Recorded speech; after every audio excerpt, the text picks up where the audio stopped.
Halo selamat siang pemirsa, apa kabar Anda hari ini? Kali ini dalam Buletin Jateng DIY Dialog, saya Rida Pupi akan menemani Anda selama 30 menit. Pemirsa, Surakarta ini menjadi primadona bagi wisatawan karena budayanya yang kental. Mulai dari Keraton Surakarta Hadiningrat, kemudian Pura Mangkunegaran yang kini menjadi idola. Lalu seperti apa perkembangannya dan bagaimana pemerintah mengelolanya, kami akan sajikan untuk Anda dalam Buletin Jateng DIY Dialog siang hari ini. Tapi tak hanya itu, kami juga akan mengajak Anda untuk melihat bagaimana persiapan penerimaan pelajar didik baru atau PPDB di Kota Surakarta. Sudah bergabung bersama kami di studio Metro TV Jateng DIY, ada Janjang Sumaryono Aji, Ketua Komisi 4 DPRD Kota Surakarta, dan Ekyasi Hananto, anggota Komisi 4 DPRD Surakarta. Selamat siang Bapak-Bapak, apa kabar? Selamat siang. Oke, Pak Janjang, saya ingin bertanya, bagaimana sebenarnya perkembangan budaya dan juga pariwisata di Kota Surakarta saat ini? Ya, terima kasih.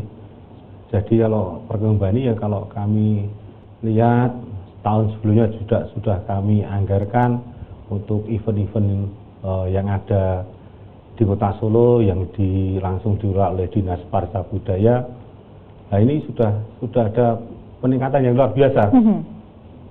Saya bicara seperti itu ya karena ya saya dengar juga dari masyarakat itu kemarin itu sewaktu Lebaran itu ternyata Solo itu baik okupansi hotel maupun pengunjung itu banyak.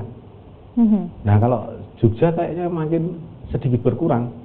Ini bukannya banding-bandingkan. Nah ini berarti kan sudah kan ini mestinya kan memang berimbang atau mungkin ada setapak yang lebih maju. Nah, harapan kami juga ini Solo ini juga ini kalau otomatis nanti banyak destinasi, banyak acara. Ini kan otomatis akan mendatangkan wisatawan baik asing maupun lokal, lokal dalam arti dalam negeri.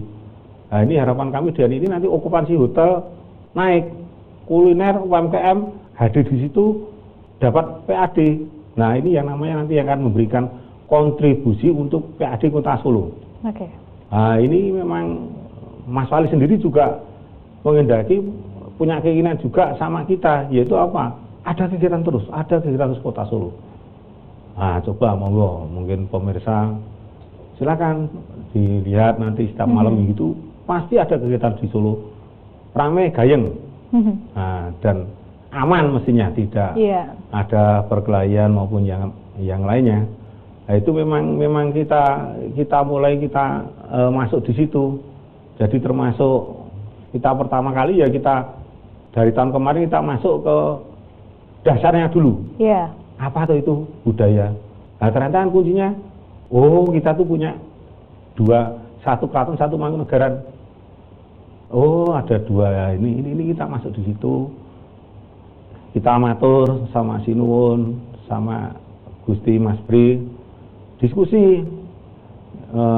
Ya akhirnya ada kebutuhan dari APBD ini. Ya sudah kalau nilainya tinggi kan nanti Mas Wali yang nyarikan. Ini akhirnya terbuka Mangkunegaran. Kita tanyakan, kita kunjungan ke sana, kita lihat ke sana.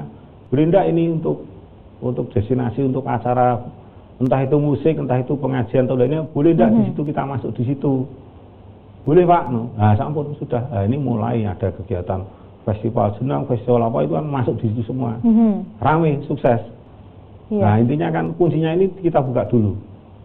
Nah, nanti tinggal ini yang namanya nanti PAD akan muncul, tapi kita gali ini. Ini terlepas dari nanti yang kita bicarakan untuk destinasi yang baru.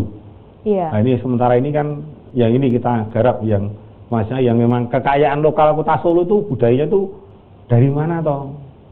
Ini keraton. Ya ini kita coba ini dan Gusti Mas B ya beliaunya masih muda tapi satset.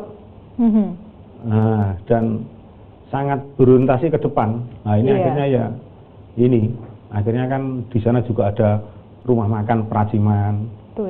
Ya, selain masakannya enak, tapi ya apa itu namanya agak mahal sedikit. Tapi ya memang kalau saya bandingkan dengan Jakarta atau rumah makan besar ya itu masih sedikit wajar.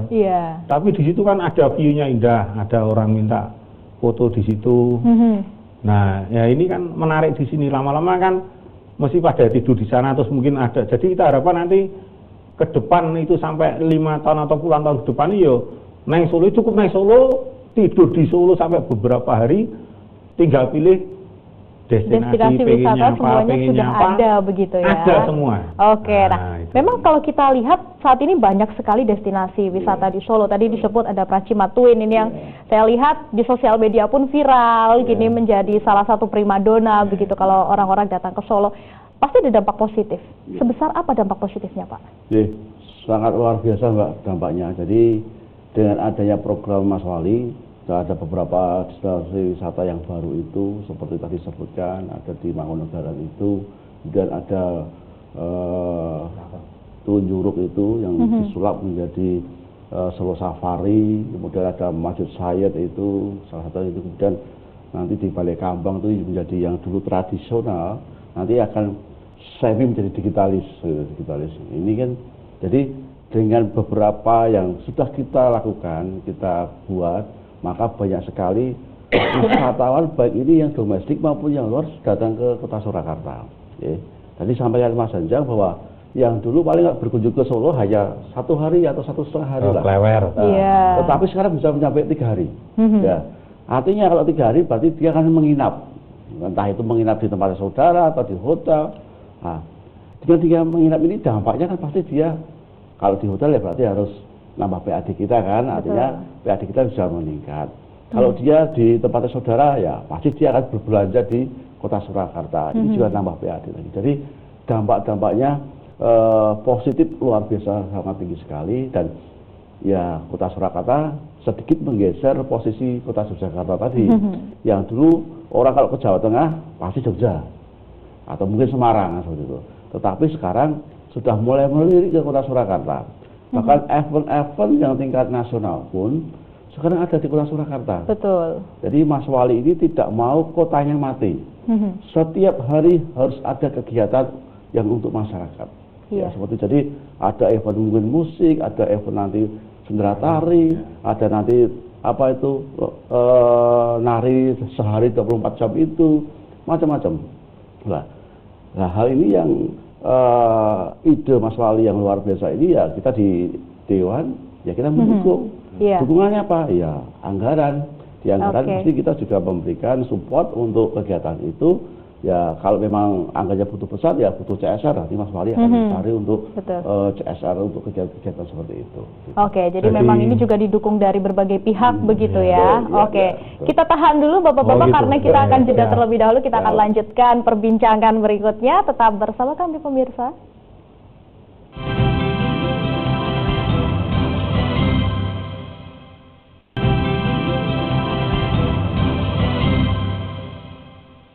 Pemirsa masih bersama saya Reda Pupi dan saya masih ditemani oleh Pak Janjang dan Pak Ekya dari Komisi 4 DPRD Kota Surakarta membahas mengenai budaya pariwisata dan juga pendidikan di Kota Surakarta.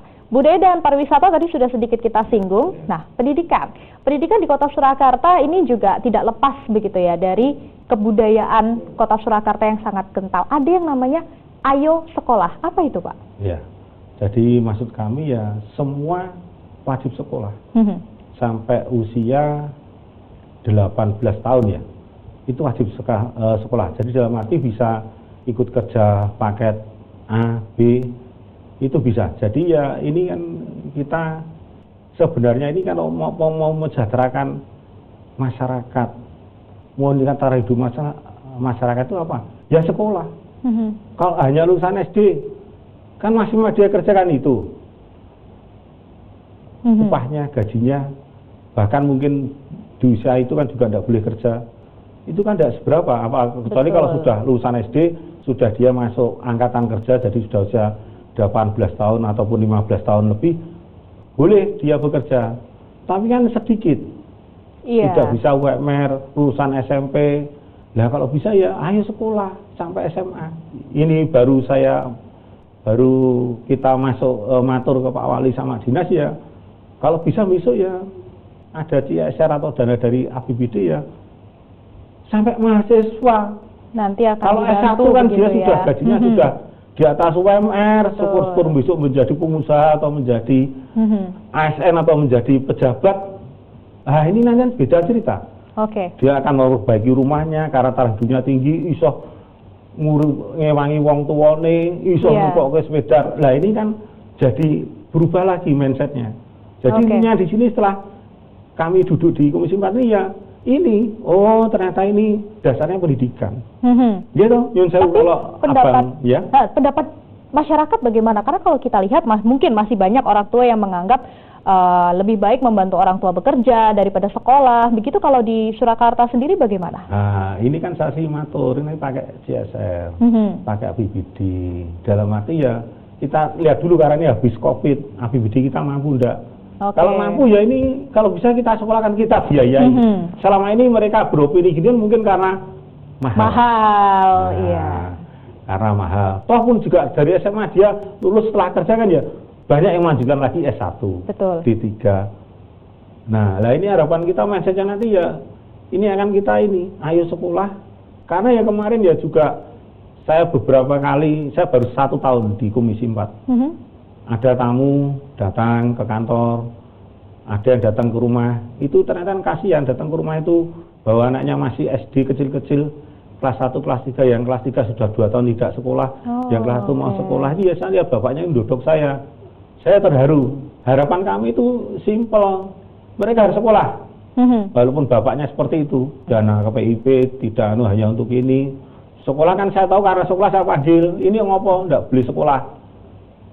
Salah itu, karena Undang-Undang Dasar mengatakan mendapat pendidikan dan pengajaran yang layak. Pembukaan juga mencerdaskan kehidupan bangsa. Ini gimana kalau bisa jadi mempertemukan antara siswa, orang tua sekolah, siswa dan juga pihak sekolah begitu ya. Akhirnya terbantu. Nah ini tugas kami kan, kita bagian dari warga masyarakat kan juga harus memikirkan itu. Betul. Jadi harapan kami ya dengan kita bisa bicara di Metro TV ini ya, ini merupakan bagian sosialisasi kami. Iya. Jadi jangan khawatir masalah biaya, masalah apa-apa, biar pemerintah yang berpikir. Pak Janjang, kalau kita bicara soal PPDB begitu ya Pak Ek ya, PPDB online, apakah di Solo ini ada sekolah baru dan apakah mereka sudah bisa ikut PPDB online? Oke, terima kasih. Jadi sebelum ke PPDB saya menambah sedikit tadi sampai Pak Janjang bahwa Ayo Sekolah ini kan sesuai program pemerintah. Berarti wajib belajar itu kan pendidikan dasar itu kan 9 tahun. Tapi kita sekarang menaikkan tingkat menjadi harus 12 tahun. Artinya minimal SMA harus sudah dipegang setiap warga kita Kota Surakarta.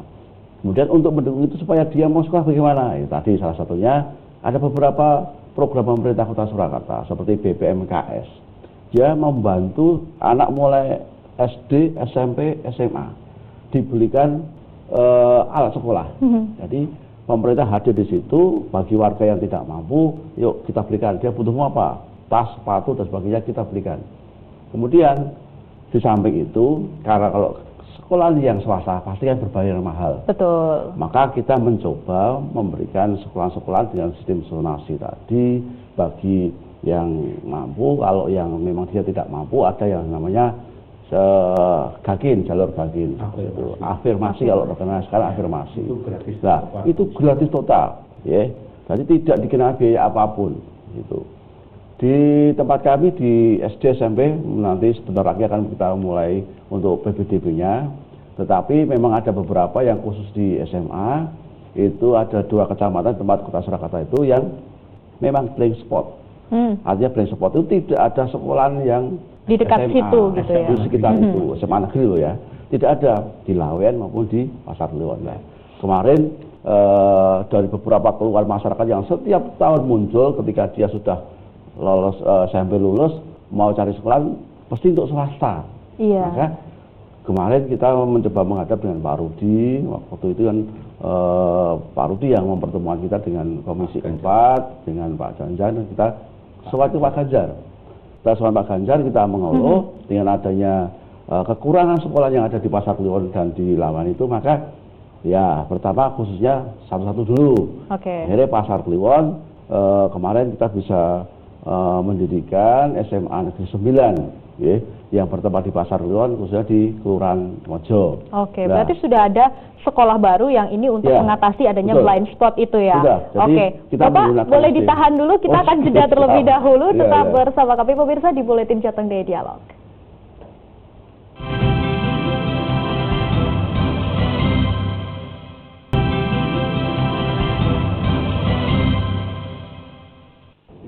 Kita masuk ke segmen terakhir pemirsa, membahas mengenai budaya pariwisata dan pendidikan di Kota Surakarta. Tadi Pak Eka sudah membahas sedikit tentang blind spot. Mungkin boleh dilanjutkan, Pak?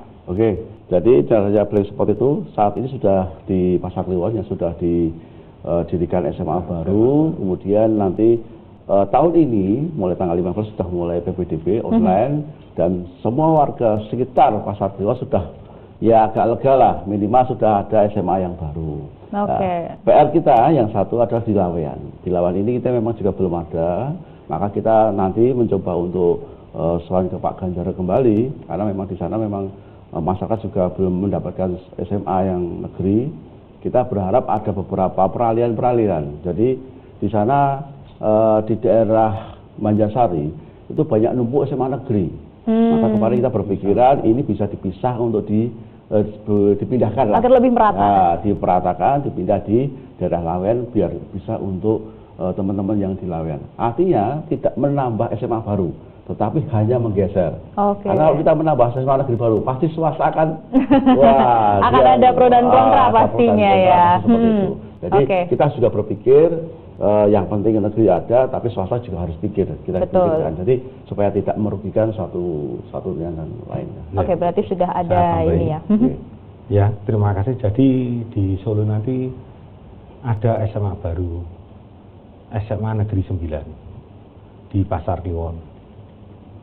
Nah, ini nanti sudah bisa PPDB online tahun ini. Nah, ini tinggal kebijakan robel. Minta rombelnya nanti, kalau 3 pasti, tapi Mas Wali kayaknya mintanya 6. Kalau saya masih tambah sekalian, karena ya tadi nanti yang Laweyan ini kan juga butuh SMA negeri yang belum ada. Kalau kita mendirikan SMA baru di Laweyan, kita juga berpikir untuk sekolah swasta. Nah, nanti kasihan mereka tidak dapat siswa. Nah, ini juga nanti ya ini pergeseran, ataukah mungkin rombel ditambah sekalian. Syukur-syukur nanti yang Serengan juga masuk di situ. Nah, nanti yang SMA 7 sebagian untuk Serengan, sebagian untuk Laweyan. Nah, itu bisa terjadi seperti itu. Akan lebih diratakan kembali begitu ya. Atau nanti di Laweyan diambil satu SMA, pindah di Laweyan, khusus Laweyan. Itu memungkinkan ya, artinya menjadi opsi. Jadi kalau kita nambah sekolah baru, kita berpikir juga swasta. Kasihan. Bagaimana win-win solution begitu ya. Nah, kita ketemu hanya ini ya, jadi hanya nanti pergeseran aja, memindahkan lokasi agar tidak ada blind spot lagi di Kota Surakarta. Itu kalau soal pendidikan, kita sedikit ke budaya lagi nih Pak. Tadi disebutkan ada beberapa destinasi wisata baru. Nah, destinasi wisata ini memang murni dikelola oleh Pemkot atau ada kerjasama dengan pihak ketiga? Jadi ini yang anyaran dari toko, jadi barusan itu masih fresh. Taman Safari Solo. Solo Safari. Nah, dulu kan apa itu nama TSTJ, sekarang jadi itu di pihak ketiga kan.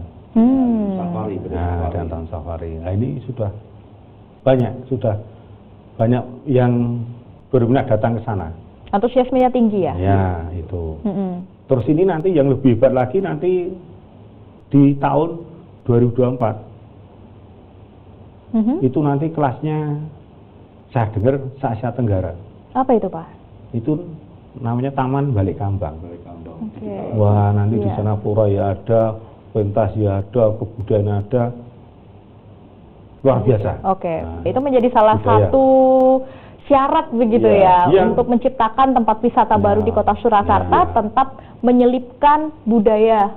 Jadi di pariwisata sedikit budaya itu kita punya 2, yang asli budaya tidak bisa digantikan dengan digital, itu ada, itu di Sridhari. Itu murni budaya dengan klasiknya seperti itu. Tetapi kalau yang di Balai Kambang ini tetap budaya, tetapi ada semu-semu digitalnya. Jadi lebih modern. Nah, itu saja perbedaannya seperti itu. Meskipun sebenarnya secara konsep kurang lebih hampir sama Iya, begitu ya, tapi salah lebih satunya lengkap yang tradisional. di Kambang. Oke, Ya, ini nanti untuk menarik luar biasa wisatawan Balai Kambang. mancanegara Betul. juga begitu ya. Ya. Oke, mungkin yang terakhir saya ke Pak Eka terlebih dahulu. Iya. Seperti apa harapan untuk budaya, pariwisata, dan pastinya pendidikan di Kota Surakarta? Oke. Kalau harapan saya dengan adanya beberapa budaya yang sudah kita suguhkan di masyarakat Kota Surakarta, ini menjadi perhatian untuk masyarakat yang di luar Kota Surakarta. Dengan seperti itu kan akhirnya akan menambah wisatawan domestik maupun internasional datang ke Surakarta. Ya tadi harapan kita yang dulu 1,5 hari di Kota Surakarta menjadi 3 hari untuk menginapnya. Tapi dengan semakin lama menginap ini kan akan menambah PAD kita. Harapan kita seperti itu. Iya. Kemudian pendidikan, kami berharap bagi masyarakat Kota Surakarta wajib belajar 12 tahun ini, tolong kita bisa mengajak anak-anak kita untuk bisa mendorong itu sekolah. Oke, baik, memang luar biasa kalau kita bicara soal budaya pariwisata di Kota Solo memang tidak ada habisnya, apalagi soal pendidikan.